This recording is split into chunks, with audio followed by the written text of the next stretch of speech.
And on behalf of our school, welcome to today's Bicknell Lecture.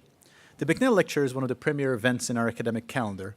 It was endowed by Dr. Bill Bicknell, the founder and chair emeritus of our Department of Global Health. Dr. Bicknell endowed this lectureship to provide, quote, a periodic but regular infusion of iconoclasts and original thinkers who will bring ideas to students and faculty that stretch, upset, stimulate, and leave us with renewed energy and commitment to make a real difference in the lives of the poor and underserved. I would encourage you all to remember the stretch, upset, and stimulate part. Professor Bicknell himself was a tireless advocate for underserved and vulnerable populations. We are very glad and honored to have with us today his wife, Dr. Jane Hale. Thank you for being here, Jane. Professor Bicknell believed that public health begins simply by listening.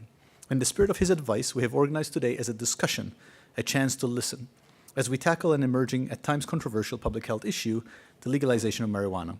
In the 2 years since Massachusetts voted to legalize recreational use of cannabis, there has been much debate over the best ways to move forward. Our discussion will explore the potential effects of legalization and how to implement this change in a way that maximizes health.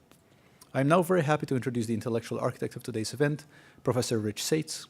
Professor Sates is an internist and addiction medicine specialist and chair of the Department of Community Health Sciences here at the School of Public Health. He will introduce our panelists and moderate the discussion. Professor Sates.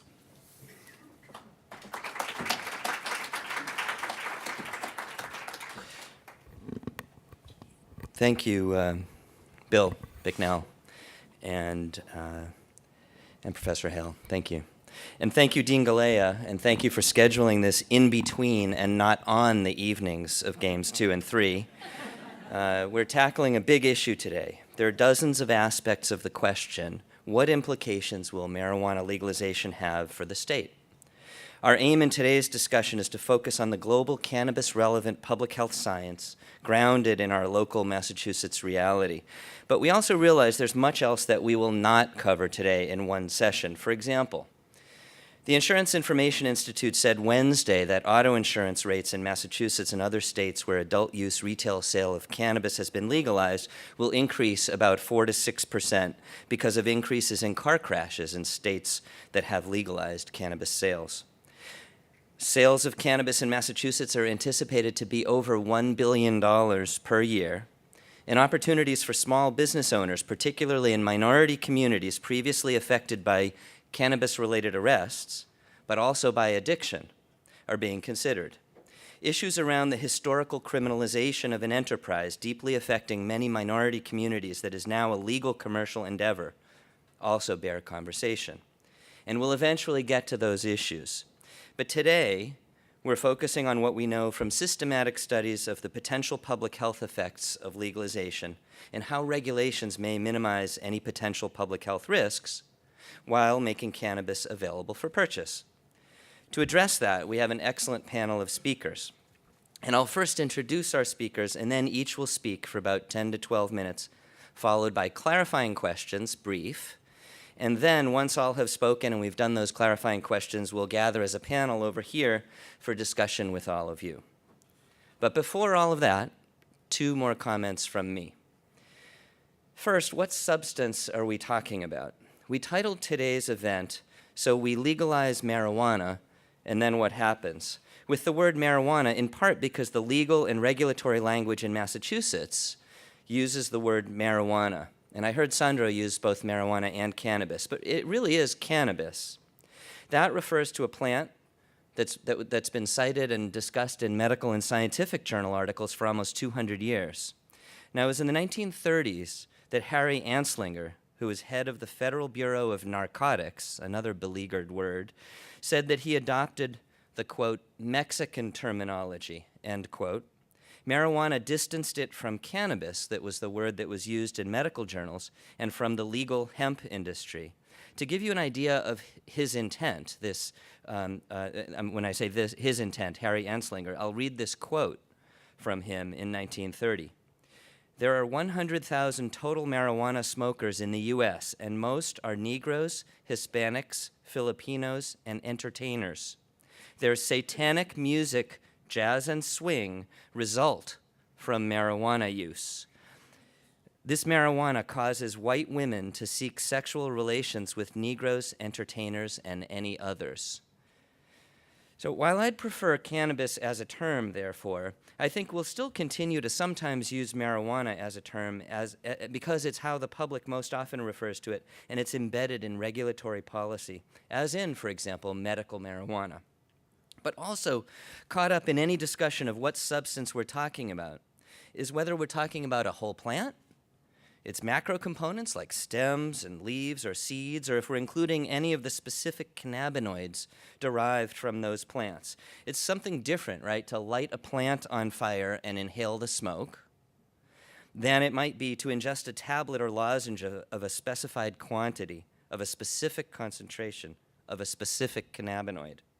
From a medical perspective, we don't usually talk about using willow bark for headache, or cinchona tree bark for malaria, or foxglove for heart failure. We talk instead about doses and concentrations of aspirin, quinine, and digoxin, which are derived from those three sources respectively. And today, the focus is not on medical uses of cannabinoids anyway. It's on legalization of sale of cannabis for any purpose, much like alcohol is sold in stores and tobacco is sold in stores. Second and last, in the context of a public view in the US, which is swinging like a pendulum from one side way over to the other side, from an evil satanic influence in the 1930s to a view of cannabis now as having medicinal value and no risk whatsoever, we've seen a rise in cannabis use in the US in the past decade, and concomitantly and not unexpectedly, a rise in cannabis use disorder or addiction, by which I mean use despite having recurrent consequences, self-reported recurrent consequences. So it's not without other risks, and some of those other risks include effects on memory and judgment when used acutely, effects on the risk of motor vehicle crashes and fatalities, chronic bronchitis when smoked. Use is associated with smoking cigarettes and with the use and misuse of other drugs, including prescription opioids, and I've heard there's a problem out there with prescription opioids. And for youth, use is associated with cognitive impairment, psychosis, worse educational outcomes, and child poisonings.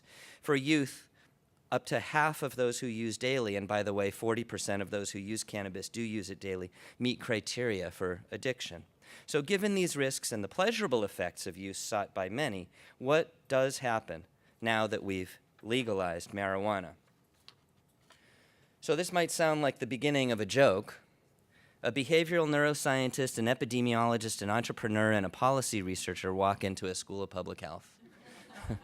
And we're going to see what happens. So let's hear first, and then I'm going to list all four first, but first from Marissa Silveri, who's director of the Neurodevelopmental Laboratory on Addictions and Mental Health at McLean Hospital, and she's the behavioral neuroscientist who's associate professor of psychiatry at Harvard Medical School and adjunct assistant professor of psychiatry here at Boston University. She's received multiple awards for her work on identifying the neurobiologic effects of drug and alcohol use and identifying the risk factors for later substance use disorder and other psychiatric illnesses. Then we'll hear from epidemiologist Deborah Hassan, professor, Columbia University College of Physicians and Surgeons and Mailman School of Public Health. She's published more than 400 articles, including work on the definition and conceptualization of addiction, and is incoming president of the American Psychopathological Association.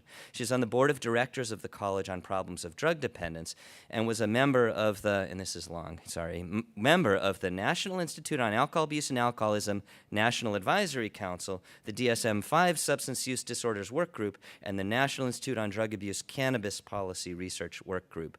She had an award for lifetime achievement in alcohol epidemiology research called the Jelinek Memorial Award.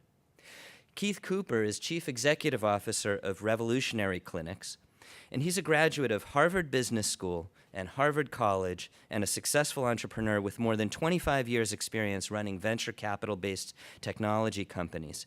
Revolutionary Clinics is a leading medical cannabis company in Massachusetts, and prior to that, he was CEO of Constant Therapy, a company that revolutionized the treatment of neurologic disorders using science-based digital therapy on mobile devices. He was also president of Carbonite, which I mentioned because I used to subscribe to Carbonite, but I no longer subscribe to Carbonite, so maybe there's a business story there. But that was number 9 on the Inc. 500 list and best places to work in Boston.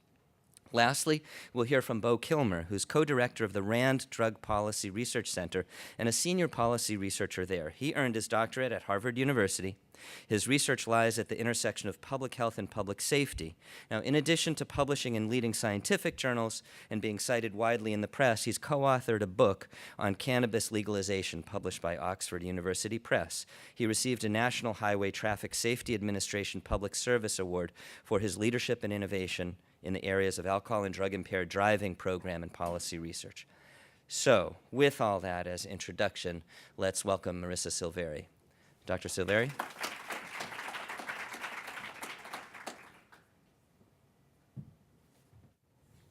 Good afternoon. So, can you hear me okay? Yes. So fortunately, I get to be the lead-off batter, to borrow from what's going on close to home. I also want to give you the full, I really paid attention to the description that I'm here not to upset you. I'm here to share from what we know from neuroscience, one potential lens through which the work that we're doing really hopefully will influence our ability to gather the information so that we could make good decisions. Usually when I give my presentations, I always like to start off to say, wow, most of my work is focused around adolescence, because one thing that everybody in this audience has had in common is we've all been adolescents. For better or for worse, we've all been teenagers. What does that have to do with marijuana legalization?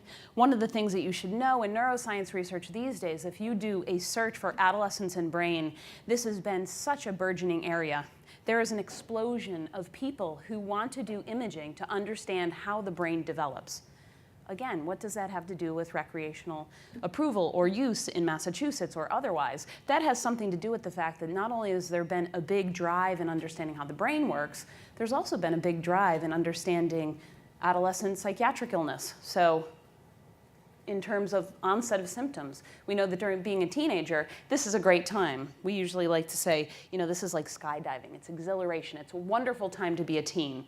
We also know that's not the whole story. It's a real roller coaster ride. 1 minute you're up, 1 minute you're down. It could go from day to day, month to month, hour to hour. And finally, we have to consider, as neuroscientists, the influence of peers, right? We would be remiss if we left out the big impact that being a teenager and what your peers do to influence you have, not only on your behavior, but also on your brain. And so what these other figures show you is this is just adolescence and brain, but what's really close behind is adolescence and psychiatry, adolescence and substance abuse, adolescence and addiction. One of the ones that's trailing the least that's had the least increase is adolescence and marijuana effects. And I think that's an important point to underscore. There's a lot that we don't know. Again, I don't want to give the false impression that I'm here just to tell you about the impact of marijuana use on the brain. My lens as a neuroscientist is on the developing brain, because really our goal is that we want kids to feel good. We want adults to feel good. And whatever we can do to understand how the brain functions, one of the reasons why there's been such an explosion in this line of research is because when you're a teenager, this is also the time when kids start to initiate substance use.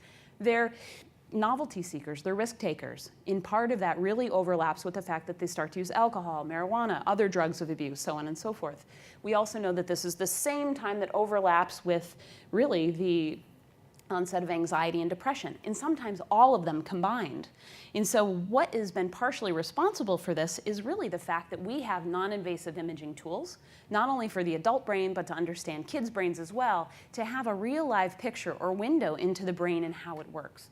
Non-invasive is important because we don't want to subject kids to anything that would be harmful for their brains. And so the million-dollar question that we ask, and so I will get to the point, I promise, about legalization, but really the question is, we know the brain is developing. This is not new. Imaging has given us a new frontier to understand or to confirm what we've known from many other lines of research. And when I talk to parents in the community, they want to know the answer to the million-dollar question. So when is the brain adult? When can people make optimized decisions? When do they have good cognitive control? When do they actually become independent in their own right? Conventionally, we used to think that this was around age 18. You could vote, you could go and get a job. There are a whole host of things you could do. What we know from neuroscience now is that age has really shifted. Really it's the mid-20s when all of the developmental events are occurring that really lead to the functional independent adult. So again, what does this have to do with marijuana legalization? Why do we need to understand that the last part of the brain that comes online in our development is the frontal lobe, that part of the brain that sits right behind your forehead, and it really governs all the functions that include, the executive functions, including things like something as simple as working memory or attention. Can you pay attention to me right now? How well do I hold your attention? Can you keep it in your working memory? Can you have cognitive control? Oh, don't think about that. Think about what I'm saying. How well can you make a decision? Because ultimately, that is the hallmark of adolescents becoming independent, their ability to make decisions. And at a time when there's such overlap with experience or exposure to risks, some are the safe risks, like I need to leave my house. I need to maybe try a new sport. I need to meet a new group of friends. All of these things are very, very emotionally provocative for kids in particular, adults as well. But the important piece here is the last part of the brain to come online. That frontal lobe is the seat of our decision making. And so if this is the last part of the brain to come online, things like substances, alcohol, marijuana, other things, not sleeping enough, poor nutrition, are all things that impact this development of the teenage brain. When does that happen? It largely concludes within the second decade of life. If we are lucky, we will live into our 80s, right?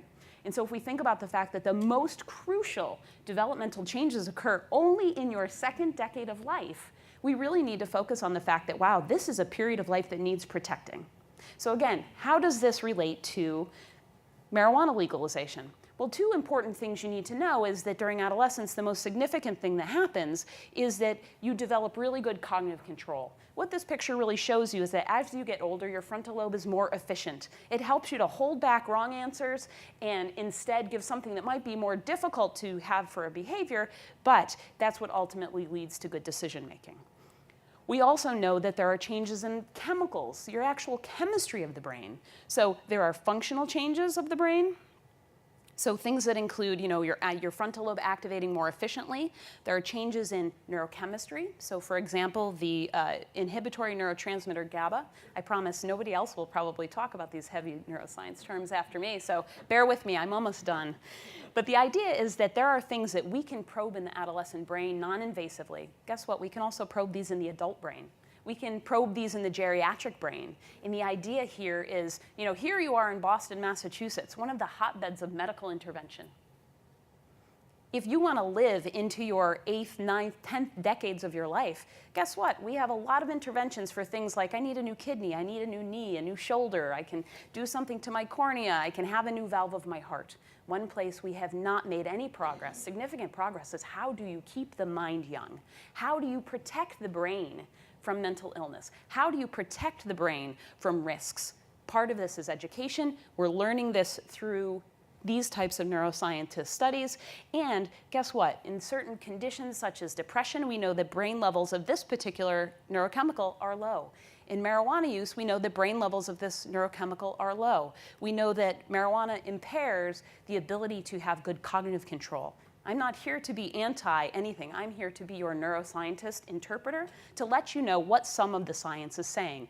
Now, I'm going to leave this for Dr. Hayson to tell you. I'm sure that you probably had something to do with all of these data, but we do know from the neuroscientist perspective, if I don't come to the table with a public health concern, I have been remiss. My job is to design studies to help us understand what the public is up against. And essentially, that's what we know is, at least in the last decade, if not 20 years, there's been a significant increase in the amount of marijuana use. This is not specific to adolescents, but particularly profound in adolescents as well. We also know there's a huge comorbidity. People with depression are also comorbid marijuana users. That's not in all circumstances. We just know that this really major debilitating psychiatric illness, depression, often occurs in combination with marijuana use.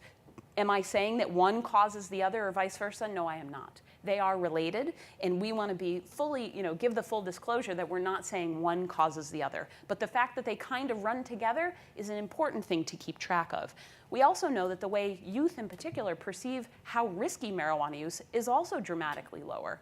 So we know that kids think that binge drinking is a dangerous thing, which is drinking 4 or more drinks within a 2-hour period. They actually view marijuana as way less risky. And so what does that mean? What messages are they getting? It's really important to separate the difference between what does recreational mean, what does medical mean. I think because medical came first, that makes it sound like it's something that's safe. We also know that it's a plant, and it's something that grows in nature. It's organic. But at the other side, we know that there are increasing levels of potency. This is not the marijuana of the 60s and 70s, a very important point. The things that we know about people that we've studied in the last 2 or 3 decades about marijuana effects on the brain don't necessarily represent the products that are available today. Do I think it's important to say no to marijuana? I think that we need to be educated, and there is much more for us to know. So just to show you just a couple little snippets from neuroscience of effects of marijuana on the brain, we know that one of the things that marijuana in particular impairs, whether you're an adult or whether you're an adolescent, is your short-term memory. So if you can't hold what I'm saying in your short-term memory, this is an example from imaging where you put someone in the MRI scanner, you show them these images, you ask them to do the task of, I want you to press the button when the target appears in the same location. And what you know is if you look in the brains of teenagers who are using marijuana, when you ask them to actually make the correct response, they don't activate as much of the brain. So they have inefficient brain activation. But on the other side of that coin, what's interesting is when they're not supposed to be doing a task, they now actually activate too much of their brain. Is this better or worse? This is different, and it's notable. It's significantly different in teens who are marijuana users. And so why is that important? I think the bottom line of everything I'd like to say is that we know that marijuana has an impact on our motivation, right? So we know that there are clear connections to marijuana use and your reward center. So what's rewarding for you? That cup of coffee when you get to your desk, that donut that's waiting for you that you don't want to have? What are all those natural reinforcers, the things that motivate us? What we know is that youth in particular who use marijuana, it changes their circuitry. It changes how well their frontal lobe, the decision maker, talks to their reward center, the nucleus accumbens, the amygdala, all the parts that say, hey, keep doing that. And so essentially what happens through addiction is that we know that, wow, this substance makes me feel way better than that donut or that cup of coffee or that good night's sleep. And so what I'm most concerned about is making sure we understand the impact of marijuana use in terms of the vulnerability to have things that are just natural not be rewarding. And so we want to make sure that we understand the data that tells us all the cautions that we should be thinking about. Now, I told you that there's not as much research in adolescence and marijuana compared to the other domains that I talked about, but just this summer alone, there are papers being published left and right. You don't have to pay attention to this. This is just to show you. When I gave this talk in the beginning of September, there were 5 papers that came out within the week before that. We don't know enough. And part of that has to do with the fact that you have to design the study, come up with the study, get the funding for the study, recruit the people, whether they're kids or adults, and then run the study, interpret the results, write it up, and publish it. That is a very long process. All of the data we want to know about are just not available yet. Again, being able to interpret this for the community, being able to understand that, yes, there are some studies that don't show differences, I think is important to say, but there is a lot of converging evidence that marijuana does change how the brain reacts. One particular example was just published 2 weeks ago. It was basically showing marijuana-related stimuli to the brain, and the whole idea is that the brain lights up very differently looking at cannabis-related stimuli compared to non-cannabis-related stimuli. This is in cannabis users. So how you perceive the world is incredibly linked to how your frontal lobe helps you function and how rewarding you find the world. So I think that it's important to understand the dialogue. Not only do we not know enough about the impact on youth, and the reason my lens is on kids is because the moment it's more available, there's more access for kids. But we also don't know the significant impact it's going to have on adults. Adults who maybe never used before, adults who think that they're using some product from, the 60s when they were at some great concert. But that's not the case. And there's a lot of information out there. I'm thrilled to be part of this dialogue and bring my one perspective is just to say, we're learning things. One of the studies that came out that we used to always think that our genes were fixed. What we find is it doesn't even matter necessarily if you use marijuana, but guess what? If you use marijuana, your offspring, maybe not your children, but your grandchildren, their sensitivity to marijuana, their DNA actually gets modified in response to the grandparent using marijuana. So there are a lot of things to understand. I'm not here, this is not a Just Say No campaign. This is to be able to understand that think about the lifespan We know that in the last 2 years, the US lifespan has actually dropped. This is the first time this has happened since the 60s. And so I think our message, at least from a neuroscience perspective, is we need to protect the brain of kids, of adults. We need to protect our mental health. We need to protect our well-being for the entire duration. So those are my points. I'm happy to discuss any other pieces. I don't know how well it fits with the other conversations. I don't want this to be tangential. I want you to all appreciate the amazing symphony of our brains and what they do to help us experience life. And so anything that the brain can be altered by, we need to understand the impact. And we just don't know enough yet. So please stay tuned for the information as it comes, and be your own judge of the neuroscientist evidence as it comes out relative to other points of view. So thank you for your attention.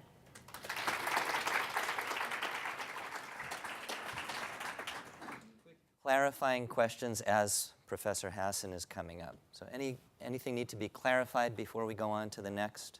Yes? How do you know when you correlate marijuana with depression? Thank you. How do you know when you correlate marijuana with depression, it's not self-medication on the part of the kids as opposed to causal? You don't know that. You don't know that. So one of the limitations of the data that some of the data we've shown is there is a relationship between the two. Unfortunately, we can't do the experiment where we give kids marijuana. It has been shown in adults that it does change your mood during the experience or the exposure. But I think the fact that there's so much overlap between some of the neurobiology and its signature that exists in depression and what exists in kids and marijuana use are really overlapping. We need to ask those questions, and part of it really has to do with the fact that, recreational approval or medical approval also is important from a perspective of doing the research. Right now, we don't necessarily know what the potency of each strain is or how different they are. Or is it an edible or did you smoke it? So we want to answer those questions. We don't know that yet. And it's very highly likely that it is self-medicating. Again, part of my goal is to help understand how kids can feel better. Self-medicating is important, but maybe there are some other factors that we can consider to help them get there. A question in the back. Thank you. So from your perspective, is marijuana considered an addictive substance the way others are?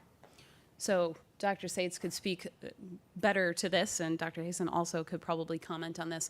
But one of the things we know is that people who do a clinical assessment of someone, there are criteria to show when someone meets criteria for abuse of a substance or dependence on a substance. There's certainly evidence to show that there are people who become addicted to marijuana. Fair enough. Well, I think we'll go to Professor Hassan next. I can say, Candace, that about 9 out of 100 people who use marijuana meet criteria for marijuana use disorder. That number is closer to between 15 to 25 out of 100 for other substances like alcohol, cocaine, and heroin. By the way, the majority of people who use marijuana don't have marijuana use disorder, but also the majority of people who use opioids, cocaine, and alcohol don't have disorders related to those drugs. Professor Hassan. Hi, thank you so much for inviting me to come today. Actually, the number 9 out of 100 people meeting criteria for a cannabis use disorder comes from data from the early 1980s. And we have stronger cannabis circulating in the United States right now, and we have more recent surveys.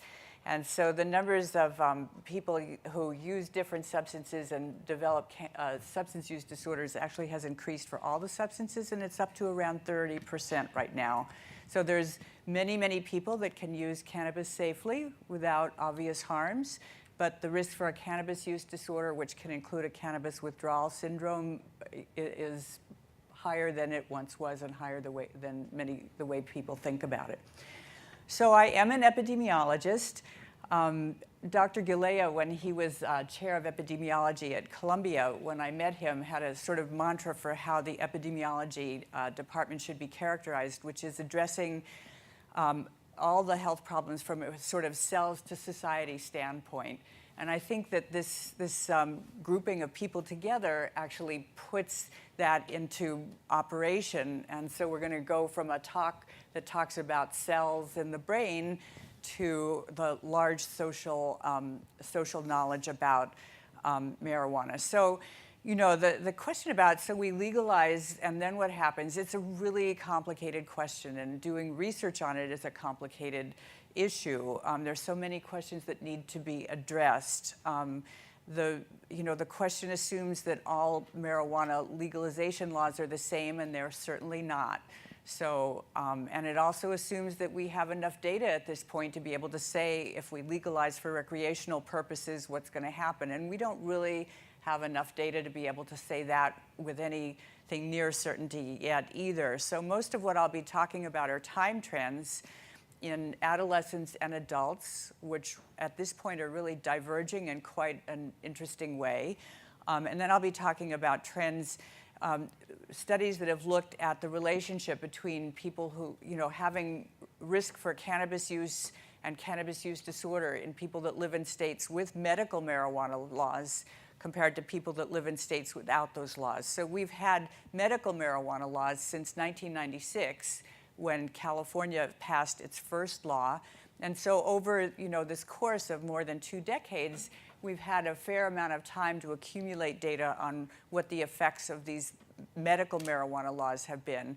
And at this point, we really have to kind of extrapolate from that, taking into account what are the differences between medical marijuana legalization and recreational legalization in terms of trying to predict the future, which nobody's ever that great at predicting the future, but that's what we're trying to do. So let's see. So I'm going to start out by giving some of the most recent numbers in terms of adolescent marijuana use. Let me just preface that by saying that at this point, one of the ways that adults and adolescents are trending in similar directions is an increasing likelihood of seeing marijuana as being harmless. Okay, so perceived risk is one strong indicator of sort of social norms and acceptability of using a given substance. And the perception of marijuana as being a safe substance or without risks has been going down pretty sharply in adults and in adolescents. Usually, the more people perceive a substance to be risk-free, the more they're likely to use it, and to some extent, the more likely problems are to occur with that. But we'll see that it isn't exactly going that way, the same way in adolescents and adults. So here are the most recent statistics for adolescent marijuana use. On the left there, you see studies for ages 12 to 17, so that's youth, in yearly studies from the year 2000 to 2014 in the National Survey on Drug Use and Health. And you can see that there's been some fluctuation, but in the last few years, the numbers have actually gone down. So, you know, if you'd asked people, let's say 5 years ago, what would be going on with teen marijuana use, people might have predicted that the numbers would be going up. They did for a while, but then they started to trend downward. And the figure on the right there shows numbers from what's called the Monitoring the Future study. That's a study that's collected yearly data since 1991 on 8th, 10th, and 12th grade students across the 48 states of the United States. And the questions have been kept very, very similar. So we really can look at time trends across a long period of time. The number of teens represented in the figure on the right is over 1 million teens. So we have good data from Monitoring the Future on this. And as you can see, while the 12th graders, who are shown in the red bar on the top there, are kind of level for the last few years, they're not going up. And the 10th graders, the blue line there, and the 8th graders, the green line, those numbers are going down. And so we've seen this, and you know, it's interesting because we see similar trends for drinking and binge drinking going down in teenagers, and use of prescription opioids in an illicit way also going down in teenagers. This is not something that people were really expecting that much. But when we look at more psychiatric indicators, including depression and suicidal thoughts, we see that those indicators are actually going up. So there's a lot of pretty intense speculation at this point about why that's happening. You know, maybe kids are just not socializing so much with each other anymore in parties where they might use substances together, but they're sitting in their bedrooms and they're being in touch with each other on their phones. or their parents are more involved with their lives. We don't really know. But in any case, the teens are going down in terms of the substance use. That doesn't mean that it's not a problem anymore. That doesn't mean that no teenagers are using the substances, but it's not a problem that we see as increasing. Adults, however, are different. So in 2 surveys that were conducted with very similar study designs 10 years apart, we see that the overall prevalence of adult cannabis use disorder more than doubled in the 10 years between these 2 surveys. And if we look at the prevalence of cannabis use disorder, which has the same diagnostic criteria as all the other substance use disorders, craving, using more than planned, getting into trouble because of use, withdrawal tolerance, we see that there's been a pretty substantial increase in the prevalence of cannabis use disorder among adults in the United States as well. And we see something similar in the National Survey on Drug Use and Health data from 2002 to 2014, especially the lines across the top that show frequent marijuana use in adults and daily or near daily use. So if you put everybody from the NSDUH surveys together, including youth as well as adults, you get a somewhat different picture. But when you pull them apart, which is important to do, then you get this decrease in the teens and the increase in the adults. So these figures for increases in adults are also mirrored in increasing numbers of drivers involved in fatal crashes who have cannabis in their blood. The number of emergency room visits involving cannabis has increased quite a bit from 2004 to 2011. The percentage of inpatient hospitalizations involving an ICD-9-CM cannabis abuse or dependence code has increased over these last several years.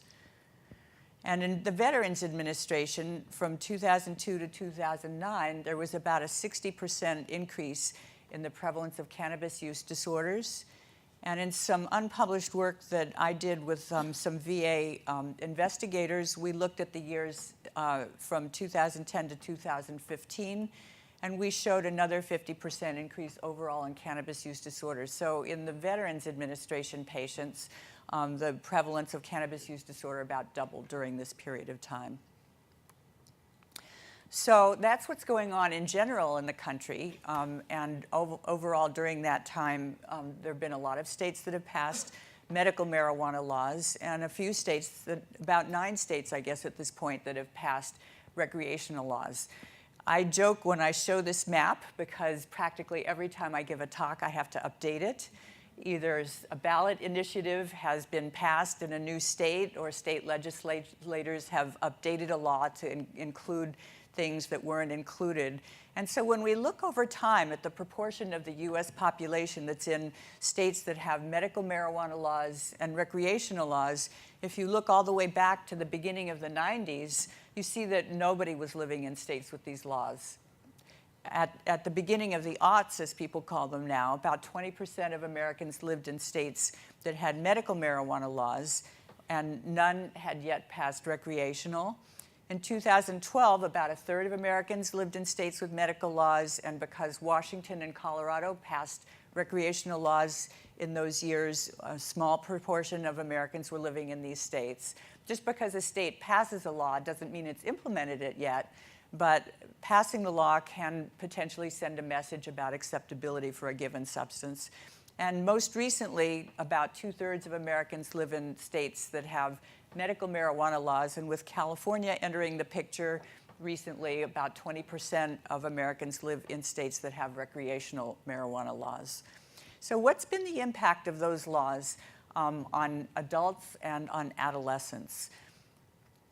So we took, several years ago in my group, we became interested in the questions, and I'll just forward with all of these animations here. So we first looked in youth, again using the NSDUH data, the National Survey on Drug Use and Health, across different years. And what you can see pretty clearly, if you compare the blue outlined numbers, which are the non-medical marijuana law states, to the states that have medical marijuana laws, you see that the proportions are higher across all of those years, and significantly so in states that did have the laws, medical marijuana laws.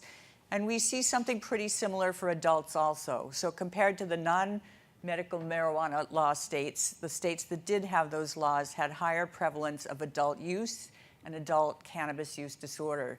But just because there are higher rates in these states doesn't mean that the laws caused the higher rates of use. Just because there's an association doesn't mean there's a causal relationship. It could be that some underlying factor led to both passage of the law as well as higher rates of use, either in teens or adults.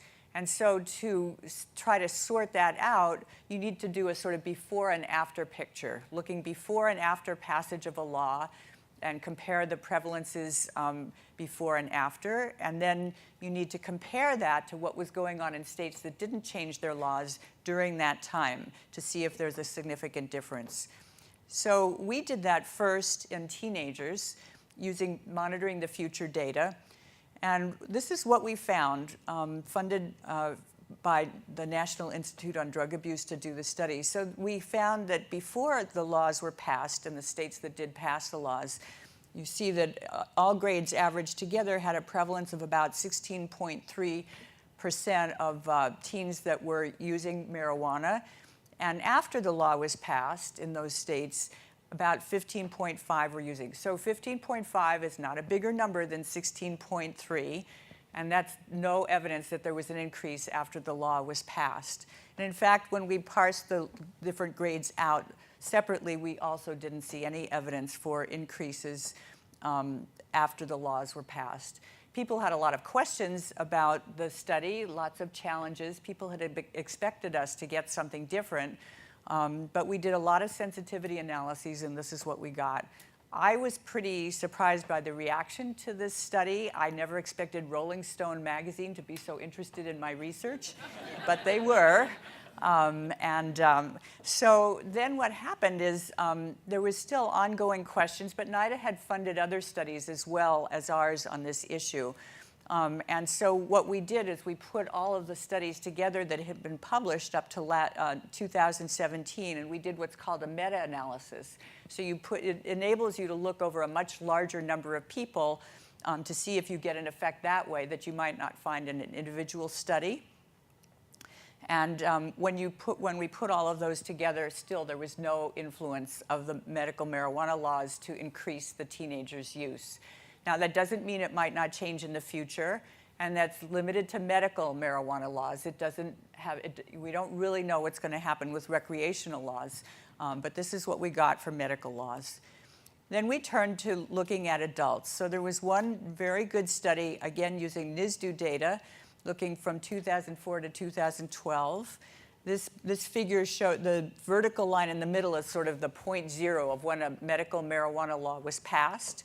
To the left of that is prevalence before the law was passed, and prevalence after is to the right.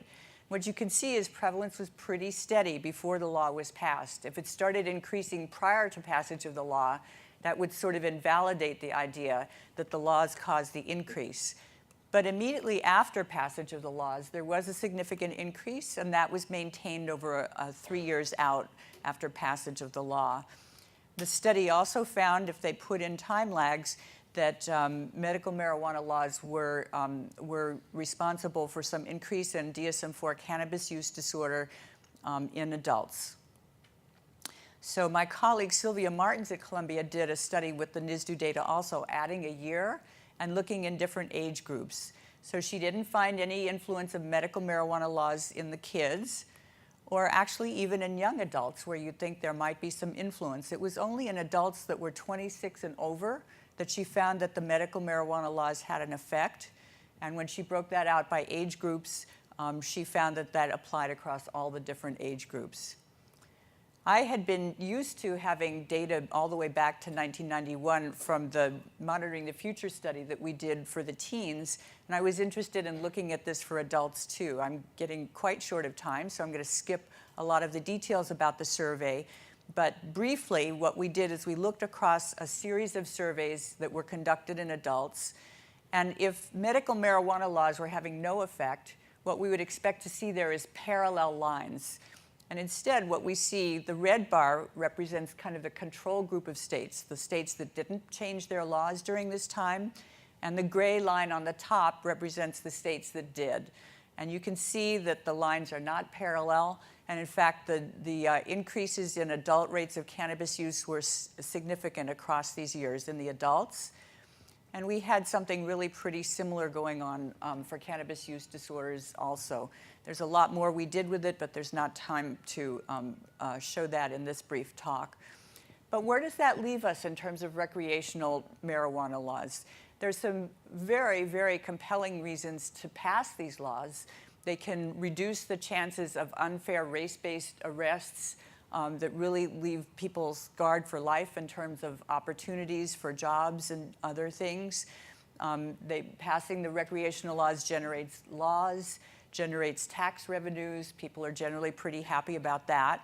But generally speaking, experts think that passing these laws will expand the pool of users and can potentially expand the pool of heavy users.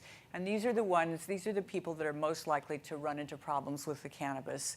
So the potential health disadvantages to passing the laws, as somebody's already said, is that there'll be more driving under the influence, vehicle crashes, cannabis-related medical emergencies, and cannabis use disorders. So the specifics of the laws, these state laws, and how they're implemented, so there's a law itself, and then there's how it's actually put into effect by the state health department or the cannabis regulation department that's charged with implementing the law. And it would be best if they were informed by public health findings and outcomes and considerations in addition to financial charges.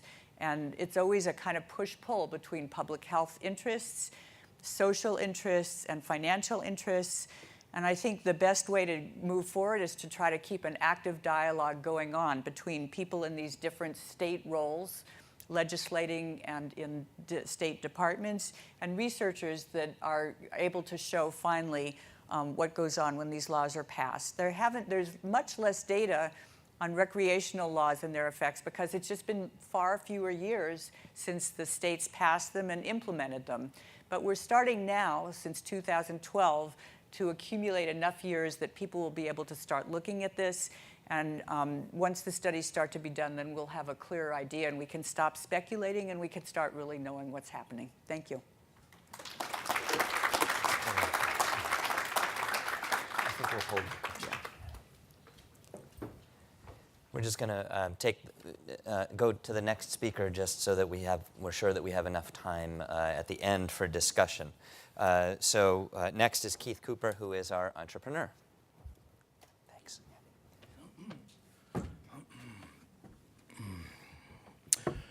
Keith Cooper, CEO of Revolutionary Clinics, and I grow and sell marijuana for a living. I didn't know I was going to be doing that 18 months ago. In fact, I wasn't at all a cannabis guy.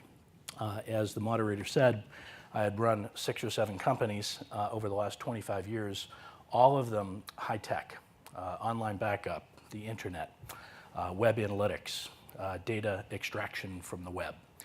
And I had sold a company 18 months ago that was actually started here at Boston University in their brain plasticity labs, ironically, called Constant Therapy, which I ran for 2 years as CEO. And we successfully sold that business to a private equity firm just about 1.5 years ago. And so I was thinking, maybe I'm done. This is 7 in a row. I've had some luck and some success. And I went to a cocktail party. And that's what happens at cocktail parties. Somebody showed me a business plan that had everything going up and to the right in a way that I hadn't seen in a long time. And I've been on the tip of the sword. At the start of telecommunications deregulation, I was in there starting companies. When the internet started to come to light, I was there starting companies. And I had never seen anything like this, the scale of this business. So I took a look at it, spent a couple of months, traveled around, went to California, went to Colorado, talked to a lot of smart people, and realized that this is going to be the biggest and fastest growing business in our history as a country. In our history as a country. And when you think about it, there are 3 major segments of the business. And because I'm not even close to a neuroscientist, by the way, you're not going to see a lot of charts and graphs on studies. I want to see more from all of the smart people in the room, but you won't see a lot of that from me. The three business segments are medicinal market, which is what exists mainly today in the country. And when you think about the applications that marijuana is typically used for, chronic pain relief, depression, anxiety, seizures, sleep, sex. Those are big categories of applications. Those are each multi-billion-dollar pharmaceutical applications that are served for the most part by things like opioids and drugs that are very serious, very addictive, and often times have terrible side effects. So I'm excited for more research to go after those applications so that we can figure out where it's most effective, what the side effects are, and try to get some of this opioid addiction and abuse reduced as we're seeing today. The second big market is the recreational market. It's a $40 billion business in this country already. It's just run by bad guys. And I'm not talking about people that grow it in their basement and use it with their friends. That's not my categorization of bad guys. I'm talking about cartels and people from Mexico and people from Colombia and the like that are bringing it up across the border. It's generally not high quality product by way of cleanliness. Certainly nobody knows what the dosage is, where it came from. Lots of pesticides are being used because they're not regulated. And that business, for me, not being a cannabis guy, was a little bit harder for me to get my arms around. I loved the medical applications. But then I started to try it. I started to use my own product. And guess what? It's kind of fabulous. Kind of fabulous, right? My experience is in the right dose, as long as you know what you're taking, it can be just like a beautiful high-end glass of wine. And that's where the industry, I think, is going. So I think that part of the industry is going to come along. People are going to still have a bit of a stigma about it, but that's going to come along. And the third segment of the market doesn't exist today. And that is actually people like me and maybe people like you that aren't cannabis people and haven't tried it. So that $40 billion market is people that are already using and trying it over years. This new market, I think, is going to be fabulous. I think people are going to realize that indeed it is a lovely product that can make you feel good. It can take your stress away. For me, I think it just makes me a little kinder, a little gentler, and a little bit more loving. What is wrong with that? Just my experience. From a business standpoint, this is not for the faint of heart. Anybody that's thinking about getting into this business is not for the faint of heart. It is a bunch of what I'll call high beta businesses all wrapped into one. High beta meaning on any given day, bad stuff can happen, right? It's agriculture. And when my grower texts me at 2 in the morning, it's not to tell me how great things are. And we're in brick and mortar retail, very challenging. 7 days a week, we're open, 2 shifts, now 2 locations in Somerville and in Cambridge. We're in a regulated business, and the Cannabis Control Commission and the DPH and all the regulators trying their very, very best tend to stumble every once in a while. And again, when I get a call from a regulator, it's generally not good news. So it's a complicated business. It takes a long time to get into. It's very expensive. We're in an indoor grow state because of our weather, as you can see outside. And it costs tens of millions of dollars if you want to do it right and grow sustainably and in a green way, which we do out in Fitchburg, Massachusetts. We actually bought the old Cole Haan shoe factory, which was vacant. A beautiful building, and we reinvented it. And we now have 75 jobs out there and employees. So I'm very, very excited about the business. It is understudied. We have 5,000 patients now, and so all as I can relate to is what they say to me, what I hear of them, my own personal experience. So we're doing research on a social level. We talk to a lot of people.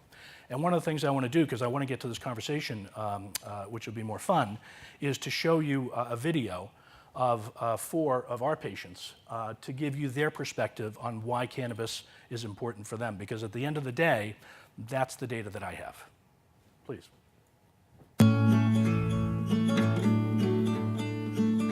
Here at Revolutionary Clinics, we have just a great team of folks who are willing to take the time that's needed to help educate and make the community aware of what we can bring to the table to help people through whatever they're facing. You never know what journey anybody's on, but I think the thing that I love to share with folks is when I get to see a grandson or a child bring in their grandparents or their parents because they want to now help them through pain management.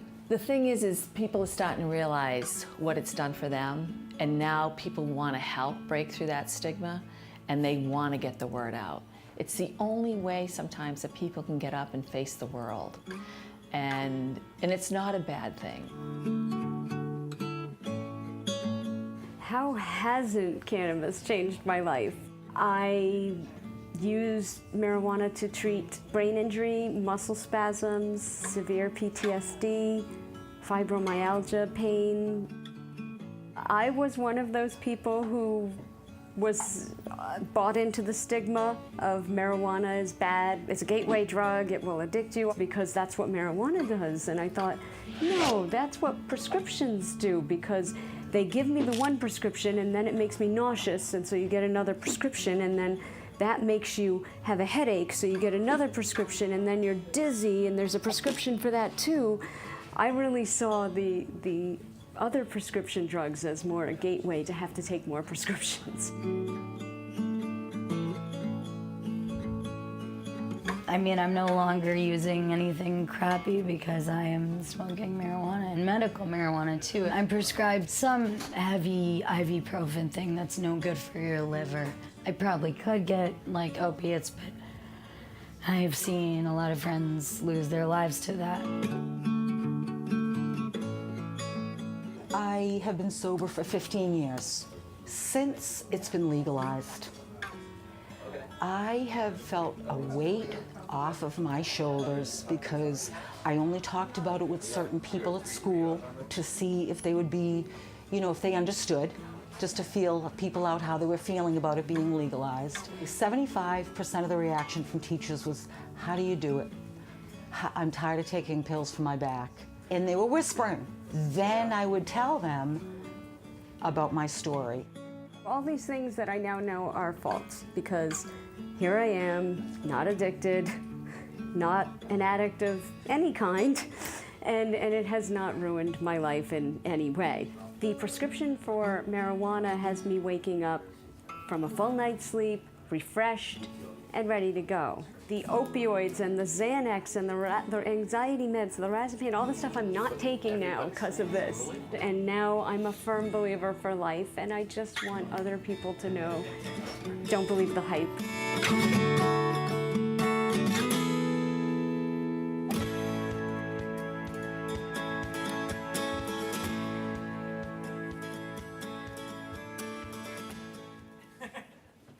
So that's the data I have.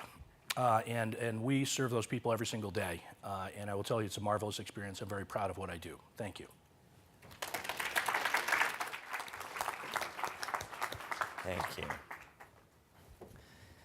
Okay, and last but not least, the policy researcher, right? Bo Kilmer, please.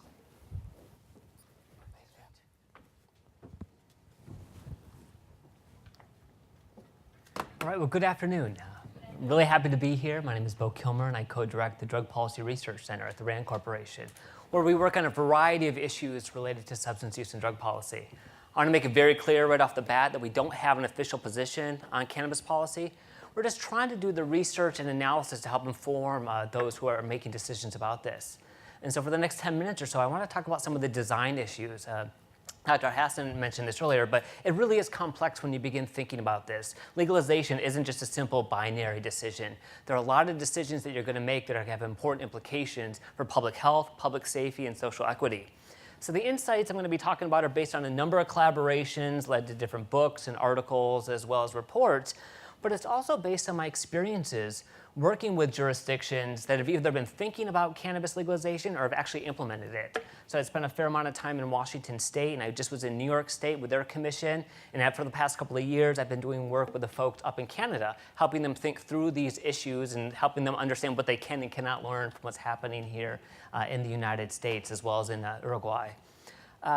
So as I said, there are a number of these design choices. I've identified 12 of them, which conveniently begin with the letter P. And full disclosure, I started with 7. But over time, as I spent more time with different jurisdictions, I realized there are other things that we need to add. So obviously, we don't have enough time to get through all 12 of these, but there are 2 of them I want to talk about that I think are really important, as I said, for public health and safety, as well as social equity. And those are decisions that you make about allowing for-profit companies to enter these markets. And then I also want to spend some time talking about price. Now, a couple of years ago, the governor of Vermont kind of saw the writing on the wall and knew that they were going to be having discussions about legalization. So I ended up going in there and doing some work with a number of colleagues saying, hey, look, Governor, we're not going to tell you to legalize or not to legalize, but what we're going to do is help you think through all of the different decisions you're going to confront. And one of them is we're just kind of laying out all the different kind of supply architectures. And it turns out that if you're interested in doing something other than status quo cannabis prohibition on supply, you've got a number of different options here. However, in the United States, most of the focus is on this false dichotomy that we either need to keep cannabis prohibited or we need to regulate cannabis like alcohol and allow for-profit companies to come in and begin producing, distributing, and selling. This could have important public health implications because realize the 80-20 rule is in effect. And so Keith had mentioned that $40 billion figure. That was actually from some work that I did for the Office of National Drug Control Policy a few years. I mean, the number's a little bit higher. That was for 2010. We were estimating the size of the national market. And in the process of doing that, we're also able to figure out that it was your daily and near daily users, which account about for 20% of your users, that they account for 80% of your consumption. This is Pareto's law. This is the same thing that we see for alcohol. So if you're going to allow for-profit companies to get involved, realize they're going to be making most of their money, not all of them, but a lot of these businesses are going to be making most of their money by targeting heavy users and trying to nurture them. So it turns out you do have a number of choices here. And it seems to be a lot more appreciation for this once you get outside of the United States. For example, some of these middle ground options, you could allow adults to grow their own. That's what Vermont ended up deciding to do, and that was what was also passed in Washington, D.C. in 2014. You could allow co-ops. I mean, that's what they do, that's one of the options that they have in Uruguay. Or you could do something like the Dutch model. So these are kind of what we would call some of the small-scale options in that you're going to get rid of a lot of the criminalization, but a lot of people look at this and say, hey, wait, if you're going to kind of go with that model, first of all, you're not necessarily going to have the cannabis tested and regulated, but then also you're not going to bring in the revenue. And for a lot of people, especially in the United States, they spend a lot of time thinking about the potential revenue sources here. It's interesting, in Uruguay, that wasn't even a topic of discussion. They laughed at me when I brought it up. They weren't doing this for profit purposes whatsoever. But it turns out that if you do care about bringing in tax revenue, you still have a number of other choices out there besides allowing for-profit companies to get involved. For example, you could have government operate the supply chain. And in fact, that's what Canada is doing. So Canada, at the provincial, they're having for-profit producers, but at the provincial level, they're going to have government wholesalers. And then within each of the different provinces and territories, some of them are having government stores, which allows them to kind of control the market. You could also allow, if you're going to, you could potentially limit the market to nonprofit organizations, or even if you are going to allow for-profit organizations to get involved with this, require that they be B corporations, that they focus on the triple bottom line, people, planets, and profits. The bottom line is that you have a lot of choices here in Massachusetts and in other places. And you don't necessarily have to go with a for-profit model, but you don't hear a lot about that. So when you begin thinking about the public health implications and the public safety implications of legalization, you need to step back and realize that a lot of that's going to depend on the different supply model that you choose. The other issue I want to talk about is price. And price is important because if you look at a lot of the outcomes that get discussed in legalization debates, whether it be like the size of the illicit market, what's going to happen with consumption, what's going to happen with tax revenues, the profitability of licensed businesses, and this is really important for social equity discussions, all of these factors are influenced by price.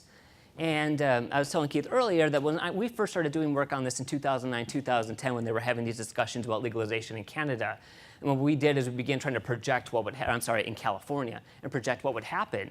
And I'd say the biggest takeaway from that work was helping people understand how with legalization that those production and distribution costs are just going to plummet. And that could have really important implications for price and thus these outcomes. I remember we did this and this came out and all these people saying, well, what do these RAND nerds know about growing cannabis? And they just didn't believe these results. But sure enough, as we look at what's been happening, there are a number of reasons why this, in theory, this would happen. I mean, most importantly, you're getting rid of the risk. Right, outside of the United States, outside of Massachusetts and in other places, I mean, when you're purchasing cannabis or cocaine or heroin, a lot of what you're doing is compensating the drug dealers and everyone else along the supply chain for the risk of arrest, risk of incarceration. That goes down with legalization. You also have increasing returns to scale if you allow large grows. It's easier to take advantage of technology. So yeah, there'll always be people that'll want the hand-trimmed $25 ounces or buds, but there are a lot of people where you can just kind of throw that in and it won't necessarily be hand-trimmed. You've got machines to do that now. And also, just if you're going to allow competition, that can really drive down these production and distribution costs. So just to provide a little bit of data, this is at the wholesale level in Colorado, looking at what it costs for about a pound of high-potency Sinsemilla. January 2015, it was about $2,000. By July of 2018, then it dropped to $800. And more recently, pay attention to the orange line here. This is looking at Oregon, and they're the same thing for what it costs at the wholesale level for a pound of high-potency Sinsemilla. About a year ago, it was running about $2,000.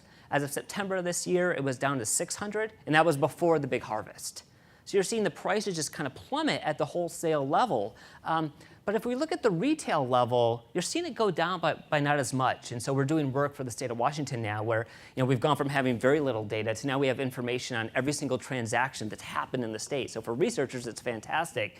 And so this is looking at the post-tax price for a gram, which is probably on average 19, 20% THC. So this is after applying the tax. You see it's steadily going down about 2% a month. And the reason why it's not going down as much as you see at the wholesale level is that the retailers have a lot of power there. It turns out they gave out a lot of licenses, so there's a lot of supply, but there's only a limited number of these of the retail stores. So they have a lot of power here, so they're still making a lot of money. But the prices are definitely gone down, and this is going through September of 2017, and the prices have continued to go down. But then, remember, this is still all illegal under federal law. And yes, you'll hear a lot of people in the industry complain, yeah, with the federal prohibition, it makes it hard to bank, we got 280E, and those are valid concerns. But realize for a lot of people in this industry, the federal prohibition is keeping them in business. With a couple of colleagues of mine, we estimated that you could produce all of the THC that's actually consumed in the United States on a couple dozen farms in Iowa. That's it. So when you hear people talking about, oh, here's what the market's going to look like in 2025 or 2030, most importantly, a lot of them aren't building in the price drop, but they're not also accounting for the fact that if you had federal legalization and it could be produced anywhere, it may not necessarily be it wouldn't be in Massachusetts, it wouldn't necessarily be in California, it could be in some other place where you could have it concentrated in a couple of different counties. And that's important when we begin thinking about all of the jobs that are going to be involved. And look, this could collapse quite quickly. And also the case, if it is, if we do remove the federal prohibition, it's not entirely clear to me that it's actually going to be produced in the United States, right? As we've seen, especially in Colorado and Washington as well, the share of flower that's actually consumed, the bud, has actually gone down quite a bit. The fastest growing segment of the market are your extracts for inhalation. Now, it would make a lot of sense that you could actually just produce it somewhere else where it's a heck of a lot cheaper, extract out the THC or CBD or whatever and bring it in. But that's just talking about at the wholesale level. When we begin thinking about social equity and ownership and allowing people to have access to be able to own the retail shops, realize that if you legalize at the federal level, and Amazon can get involved. This is important because when we think about how this is going to look, and especially what we see in Washington State now, there are a fair number of people that invest, mom and pops invested a lot of money into production, and they're now going out of business. They're losing their shirts here. So it's important to begin thinking about this, especially, there's a lot of people talk about dollar signs, but depending on the policy decisions you make. Now, as I said, you're going to see the production and distribution costs go down. But that said, you still have policy options if you want to inflate the prices. Most importantly, you could actually have government stores. And this is, as I said, this is what they're doing in Canada, where the government would then actually set the price, right? And that would allow it so you wouldn't necessarily get that collapse. Another option is you could still have a private market, but you could just set the price at what it would be. And in fact, that's what they're doing in Uruguay. They're selling it at a number of different not a lot of pharmacies, but they're setting the price. The government sets the price. If you don't want to set the price, another option is that you could impose a minimum price. And there's a lot of discussion about this with respect to alcohol, saying, okay, here you can charge whatever you want, but it can't be under this amount. You could also levy taxes. But you have to be careful here because, let's be honest, nobody knows the best way to tax cannabis. And typically what you see most places doing is a tax as a function of the price, an ad valorem tax. But realize what happens. If your prices go down, so does your projected tax revenue, unless you increase the number of users quite a bit. So another option that jurisdictions could consider would actually be taxing as a function of THC. Right? I mean, if you're setting up a regulatory system and you really believe in the testing and you believe in the labeling, then testing as a function of THC wouldn't be a problem. But in fact, if you look, I mean, it's not an exact science yet. In fact, if you look at some of the packaging that's coming out from the Ontario store, which is all online, I mean, they're putting ranges on there. So definitely in a lot of these places, when you see that exact amount, you got to be skeptical. Because essentially, a lot of the labs that you would want doing this, they don't want to touch this because of the federal prohibition. So a lot of the places that have the DEA licenses. So there are a lot of different options. And like I said, there are pros and cons with taxing as a function of THC as well. But I think, and importantly, in terms of when we, as we've talked about, we don't know much about the health consequences of a lot of the products that you see in the store. So if you're risk averse and you're focused on health, maybe one of the things you do is you could tax as a function of THC, and that way you could begin to nudge people towards some of the lower potency products, at least until we get some good research out there. But in terms of my concluding thoughts, there are many different choices here, and there are a ton of trade-offs. This is really complicated. And I said, but the decisions that you make early on can have really important implications for public health and public safety. And the other point I want to make is that if you're going to be objective about this and we're going to judge whether or not this experiment is a good idea, yes, you want to pay attention to what happens to cannabis prevalence. You probably, more importantly, want to pay attention to what happens to cannabis use disorder and also quantity consumed. But you also want to look beyond just cannabis. You want to look at what happens to the use of other substances, alcohol and tobacco and opioids. If you're being objective about it, you're going to look at all of that.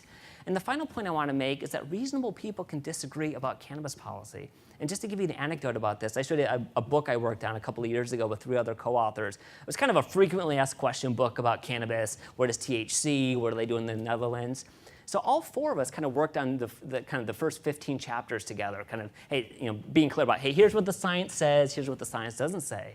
But about halfway through that process, we said, you know what? Let's add a chapter 16, where each of us adds a couple of pages about our own opinions about legalization. And we didn't plan it this way, but we were all over the map. Right? There was one person who wanted to keep it prohibited, one person who wanted a for-profit market, a couple folks that were in the middle. But here it was. We all agreed on what the science said. But we just had different values and different preferences for risk. And that's going to be important because even though legalization has happened here in Massachusetts, the debates are not over. And so you're going to continue to have discussions. And so I think when you engage in these discussions, knowing where people are coming from in terms of their values and also their risk preferences, it can just lead to a lot more productive conversations about this important topic. So with that, I'll close, and I look forward to your questions and comments. Bo! Come on over, Bo. Please come on.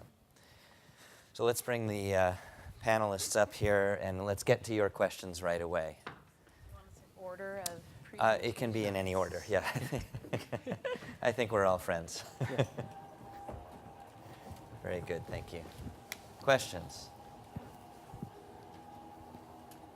There are microphones going around, yeah. There's one in the front row here too as well, yeah. This is for Marissa. You talked about reward centers and compared it to natural, including caffeine. Have there been any studies about what happens to cannabis compared to reward for illicit drugs? Because for many of us, there's a big concern about what's happening and or for alcohol. Sure. So that's an important question, also an incredibly difficult one to study for obvious reasons. But one of the most important things, so the reward data that I showed you today from the study just published in September was comparing cannabis-related items to money. So that's been one way, and money has different salience for different people. From the perspective of had they done the studies to show drug-related paraphernalia compared to cannabis-related paraphernalia, they haven't done many of these studies yet.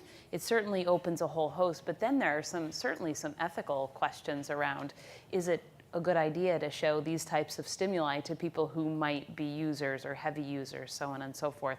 I think that that also underscores the fact that a lot of what we know about the effects of different substances on brain and reward largely come from animal studies or preclinical evidence that allow us to ask questions in ways that assume that we're keeping the organism safe, so not exposing humans to something that could be leading to addiction.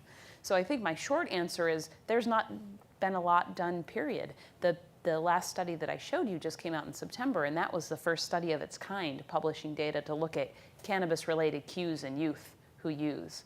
So I think over the next 3 months, 6 months, year, 2 years, you're going to see a lot more of that type of information. But I think from my perspective, I'm here to educate you about the neuroscience. I am here to be educated by you to develop these types of studies to ask these questions. So thank you for the question. There's one in the front row there. Thank you so much. So a question for Dr. Hassan. Could you speak to, based on the epidemiologic data that you looked at, while for adolescents the overall use seems to be declining, what is the proportion of heavy use and frequent use among adolescents who are using? So in other words, is the pattern of use different now? And I think you had mentioned that was true for adults. So I'm just wondering if that is happening too. So without taking the time to go back and really look at the papers, I'm pretty sure the same pattern has been found for frequent use as well as any use. Another question. Thank you all. It was very, very interesting presentations. Are there studies on adolescent use of prescription drugs like Adderall, Ritalin, and how that impacts the brain? Can you speak a little bit about that? Sure. Also another area where there's a big lack in the data. Part of it has to do with, up until I gave a presentation probably within the last 6 months, and there have been no published studies looking at adolescents who were opioid users or abusers, looking at how their brain function. These are all situations that are occurring now, and we're starting to study them. But from the moment that an opioid use disorder or an epidemic comes on the scene, especially for youth, it takes a good amount of time to get those data collected. There are a couple existing studies that have looked at heroin administration to people who had had some experience with heroin use, and we kind of see the same players in the brain. It really impacts the frontal lobe decision making, but it also really impacts the emotion centers of the brain. So we're trying to cull together what we know from adult populations and then make a projection onto what it looks like in adolescents. But we know close to little, if anything, about the impact. And it's, again, a complicated question to try to address. So we are working our best. Just a quick follow-up question. Is there a lot of funding sources around for this, or is it still primarily NIDA funding that is available to study these types of, or are you seeing new NIDA is trends certainly one of the main funding resources for this type of research, but we also have to think about the fact that getting grant funding is a very difficult process with with a lot of researchers and not a lot of funds to go around. You have to find the work rewarding, or else we wouldn't be motivated. Hi, I have so many questions, but I guess the first one that comes to my mind is where, and I totally get the medical marijuana. I'm having a hard time with the recreational component. I understand it's legalized now. Not really sure what's going to happen with the commercialization of it, but a really big main concern is it took so long to get tobacco laws under effect and to really learn about the long-term effects of tobacco on our lungs, heart, arteries, and here we are introducing another substance about smoking, and I know it's cool, it's like Cheech and Chong, whatever from the back in the day, but dating myself, but I mean really this isn't a harmless substance, and I don't think smoking anything, I'm not a doctor by any means, but I don't think smoking anything is good for our health. So not to even mention the edible component. So I'm not sure when research is going to really start going on that and seeing what long-term effects are. I know somebody mentioned some chronic bronchitis, but I don't know, there's other things when you smoke things. So yeah, so there may well be, and this may be a little bit, I may turn to Bo for some help with this. Locally in Massachusetts, the regulations that have been put into place for legalization include limits on advertising to youth, for example. And I think pretty much everybody agrees that it's not a great idea to advertise an addictive product to youth, right? For some of the reasons that we heard from Dr. Silveri. And so I think these are some of the things that come with the details of legalization. You don't just make it legal, that there's lots of ways that there may be protections put in place for public health. Can you say something about the commercialization piece, looking at the ads from Colorado versus, I don't see them in Oregon. Are there other pieces that they do? Are there other pieces you think about when you legalize that are details of these regulations? Yeah, I mean, two of those other P's were decisions that you make about the products that are available and also the potency. I mean, what we've done here is we've allowed all of these products. You don't have to do that, right? So as I said, in Uruguay, they only allow a flower product right now. They don't allow edibles. They control the strains, and as I said, they set the price. In Canada, which just legalized, they're waiting a year before they deal with the waxes. And so we talk about smoking, but I mean, the future of this really is going to be, I think, away from smoking, more towards the vaporization. And it's one thing if you're talking about the vape pens, but when people are dabbing these waxes that are 80, 85% THC, that's where we really have no evidence about the health implications. I mean, there have been some case studies in medical journals, but that's what people are buying. And so, I mean, it still comes for a small share. But those are choices. Like, so if you're going to be risk averse about this, you can imagine, and it's different when we talk about medical, because there are some people on the medical side that really do need some of these high THC products. And I think it's important to have a distinction when you talk about regulating products, medical versus non-medical. But it's a choice. You don't have to do this. And the issue is what's happening here in the United States is we're moving from prohibition all the way to this for-profit approach where all these products are allowed. Once you do that, it gets a lot harder to put that genie back in the bottle. So that's one of the things I think Canada is being much more cautious about this. First of all, by having the government wholesalers, they're ultimately going to be able to control what actually hits the market. But then also by them waiting at least a year before they allow for the edibles and also for some of these high potency waxes, I think it's going to give them time to think about, how can we build in regulations? For example, like that THC tax. Like you could think about banning certain products, or if you impose a THC tax, you could think then about using that as a way to nudge people toward lower potency products. And right now we talk about THC, but I think 5-10 years from now we'll be talking more about THC to CBD ratios. I don't think the science is there yet, but so if when you're designing these, you want to make sure you have the flexibility. So once we learn more about THC to CBD or some of the other cannabinoids, that you can kind of build that in. I'm sorry, I'm going to limit to one question per, not to return to the same folks. Thank you, yes. Hi, thank you. I'm asking this question from the point of view of a pediatrician. It's for Dr. Hassan and Bo.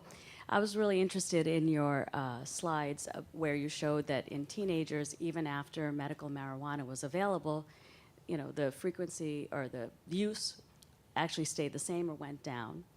So I found myself wondering, what were they doing right in implementing the policies for medical marijuana? And can you learn from that for when you go to make a recreational policy? And what would you tell pediatricians from the point of view of educating their patients so that once it's recreational, they don't say, hey, it's good for everybody, let me just go out and do it, based on what Dr. Marissa was saying about neuroplasticity in adolescence? So I think it's giving people lots of good credit for having done something right. I'm not so sure that anybody can really take credit for that one. When NIDA gave the money for all these studies of medical marijuana laws in teenagers because I think they expected to see that the laws were increasing the use, and that didn't happen, and it sort of conclusively didn't happen. And when we looked at our results initially, we really scratched our heads, and especially in the 8th graders whose use went down significantly after passage of the laws as opposed to the 10th and 12th graders where it was pretty stable. And I thought, well, maybe it's like an ick factor. Maybe kids, if it's associated with conditions like a lot of vomiting and a lot of pain and a lot of all of this stuff, maybe it just doesn't seem that appealing to use these substances for, activities where they're supposed to be having fun. Or it could be because the younger kids decrease, that parents are hovering more in states that pass the laws over their kids than parents in other states. Or it could be just that, 8th grade kids are still open to influences from adults or school programs or something like that. And by 10th or 12th grade, they've already formed their opinions. But I wanted to say something to kind of follow up a little bit about this. Of all the 9 states that have legalized recreational use, none of them have legalized this for teens. So, there's sort of nothing, there isn't going to be anything to study there in terms of whether they let teenagers use it legally or not, because they all don't allow it. But I think if we think about the alcohol beverage industry, which always says that they're trying to not encourage teen use, and then they market products that are sweet and that appeal to teenagers. And I don't know how many people in the room remember Joe Camel. Sure. So the tobacco industry was not supposed to be marketing to kids, but they had this really cute, appealing sort of cartoon character. So, on the one hand, you have an industry that will almost certainly say it's being responsible, but then when the profit motive is part of the business throughout, there will be some people that will operate to try to get around that. And there already are cannabis gummy bears, et cetera, candies. Keith, I wanted to know if you're actually going to move into the recreational market, or if you're staying with medical in your places. Yes, we are, for sure. And one thing to keep in mind is that this isn't a new industry. This isn't a new product. This isn't a new idea. This exists out there on those streets, on your streets, and in your hometown. It's about legalizing it so that you can control it, you can improve education, you can test and validate that it's clean and it is what you say it is.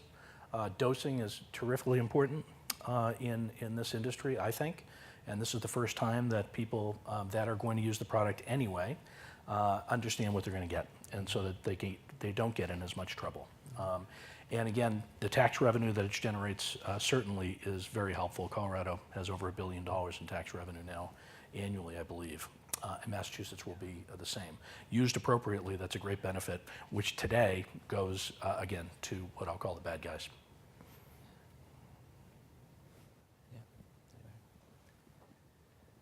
So a question for our policy person. So you mentioned that some of the differences with how Canada has approached this. To what extent is the genie sort of already out of the bottle in Massachusetts? Is there still a lot of room for us to sort of create these regulations, or is it like we've decided to not really have any and it's too late to sort of reel some of this back? My understanding, and I'm sure more of you are expert in this than I am, is that in Massachusetts that there still allows for a fair amount of local control in terms of stores, and we see this in Washington and Colorado as well. I mean, there actually are still large, and in California too, large segments of the state which don't allow marijuana businesses at all. And so, so I think those who are making those choices, if you're going to be giving out the licenses, I think you have a lot of discretion there in terms of, well, maybe we'll only allow businesses that sell these types of products. Now, I don't know how that would work in terms of the Massachusetts state law, and the thing is there definitely will be lawsuits. And so, when I think some of these local governments are risk averse to that, they don't want the lawsuits, but that would end up happening. But I think there is a fair amount of control. And to the extent that the stores haven't opened up yet on the recreational side, you could still think about in terms of if you wanted to limit certain types of products. But I'd say I think that would be tough given kind of how things have evolved. And so, for example, like a THC tax or something along those lines might be one way. So I think you do have tools, but especially early on. But especially places like California and other places, it's going to be quite difficult to make those changes. Ease of access seems likely to relate to youth use. If you have to drive 10 miles to a state store, that's different from being able to go to your corner store and have someone buy for you, right?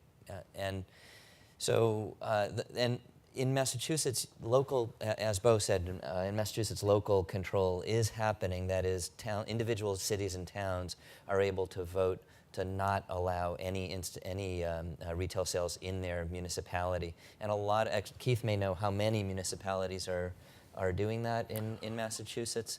But it does, that will limit access without limiting it completely. That is, it's perfectly legal to have that vote, and there will be places where you can still go and buy. Do you have a comment about that? Yeah, there are 200 cities and towns out of 352, I think, that have put either a ban on it or a moratorium. There are certain rules around whether they can do that over a long period of time, depending on how their voters locally voted.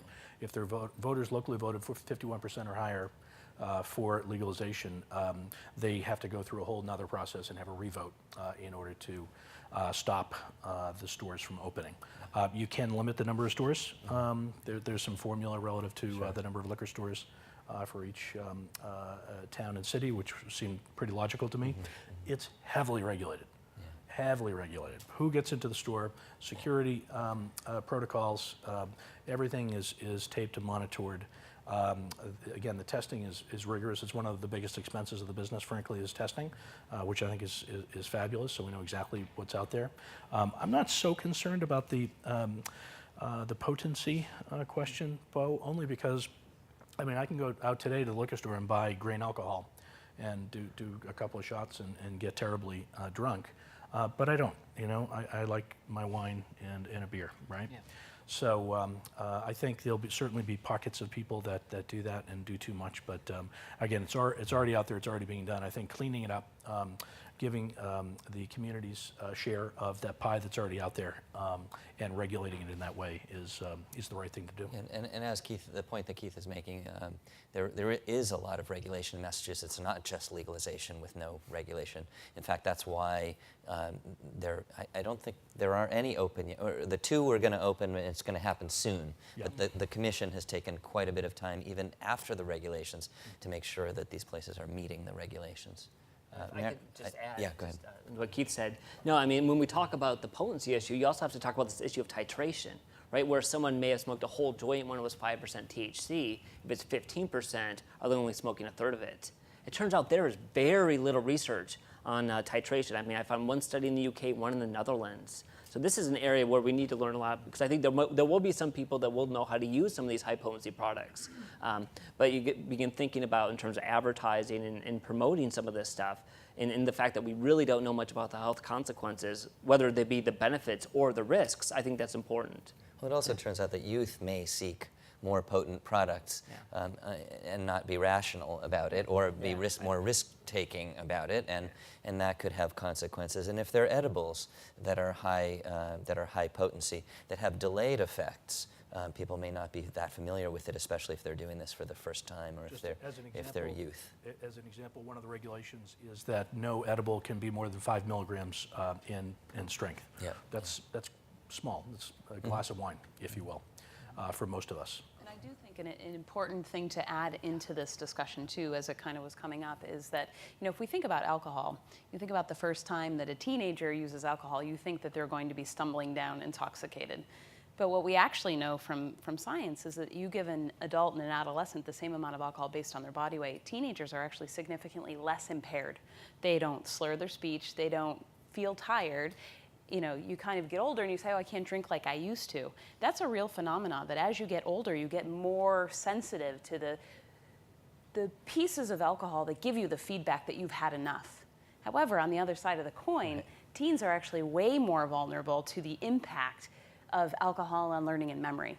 And you think about what the purpose of being a teenager is you need to learn, you need to remember it to kind of set you forward. So let's just translate that over to the idea of the impact of marijuana on the brain. As was mentioned, teenagers may look for a more high potency product because, you know what, there's something great about their brains, something great about all of our brains. They're really resilient. We could do a whole lot of bad things to ourselves and we can actually be okay. Does it mean we could be great? We could be CEOs, or we could be presidents of universities or the country? What it really means is that there is something specific about the teenage brain and how unimpaired it is by a whole lot of things that should concern us. And I think at the end of the day, there are known effects. We know that there's a greater likelihood of depression in psychiatric or psychotic episodes associated with marijuana use. So there are some real harms that are real. We might not know the brain circuitry yet, but we do know that these things exist. And I think that's an important part of the conversation. It's not just about teenagers either. You could walk along and be an adult, throw a gummy bear in your mouth thinking that it's just candy, and it's not. And so I think that there are a lot of important cautions that kind of arise from this. Teenagers tend to not drink one glass of Cabernet on Friday evening. That's not the way they use these products. There's a question here. Yeah. Thank you for this panel. So there's a lot of talk about the kind of distinguish between the medical and the recreational properties of cannabis versus marijuana, and what sort of regulation is being put in place where you can ensure that the consumer is kind of knowledgeable about what they're not getting, i.e., they're not getting protection from the psychiatric condition that they think that they're trying to address with this marijuana use. I mean, there's a lot of talk about self-medication, and I think there's a real issue where consumers kind of think that this is a snake oil or a panacea, and it can cure anything. Yeah, I mean, it is clear that for most things that are medical pharmaceuticals, we expect randomized double-blind placebo-controlled trials. And when we're talking about medical marijuana, that has been done in some cases, but not largely, right? And so it's sort of it's a different category. We also tend to worry a lot about self-medication, the term that you've chosen. Self-medication is something we look for. We say, are people self-medicating with opioids or alcohol? And that's a risk, actually. In fact, it's one of the steps towards addiction to opioids and alcohol, if that's one of the reasons for use. So I don't see any reason why another addictive substance that especially in a potent form would be any different, right? So we should think about it in that same way. And if we know that opioids have good properties for relieving pain. We know that cannabinoids have good properties for relieving pain. We know that both are addictive. Might one be safer than another? Maybe. Let's really do the right studies to see what the proportion of risks and benefits are. Now, you were also asking about, to be sure we know what we're not getting, and I wasn't sure about that question. Like specifically, I mean, so there's the recreational component, but there's also this medicinal component, and so people are using it recreationally thinking that it's medicinal. Yeah, yeah. Okay, yeah. Do you want to speak to that? I don't know what the situation is here in Massachusetts, but a colleague of mine, Mark Kleiman, has been advocating for bud tender training, right? Because what happens in a lot of states is the companies are marketing to the bud tenders, right? People go in, and the bud tender there will say, hey, look, here's what I think is going to help, and sometimes they're just trying to upsell you. And so that's the thing. So he's arguing that, hey, if you're going to have legalization, actually require, that those who are actually selling this and providing that information go through serious training. And I mean, so I think there's some things that we could do there in order to provide more honest information, and also about where there's the uncertainty.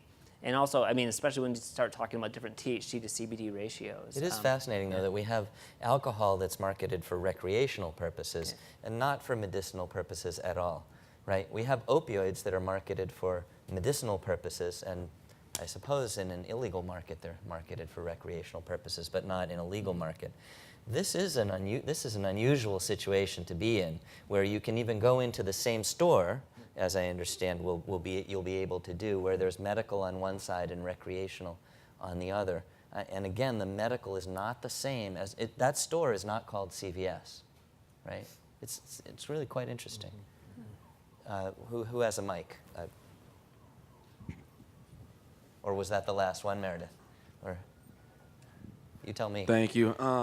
My question is for the representative of the school. So it seems like a common underlying theme is that we're at a lack of knowledge and hard data, actual knowledge, not just hearsay. And the Massachusetts Cannabis Control Commission is about to issue a research license, like 5 of them, to universities in the state, which would be some of the first ones in the country. And I was just curious if Boston University is going to be one of the schools applying for those licenses. That's a good question. I don't know. Does anybody in the room know about that? Do we know if we are doing that? We'll think about it. It's a good question. I just don't know. Yes? Please do. Yes, the Cannabis Control Commission has a research license now.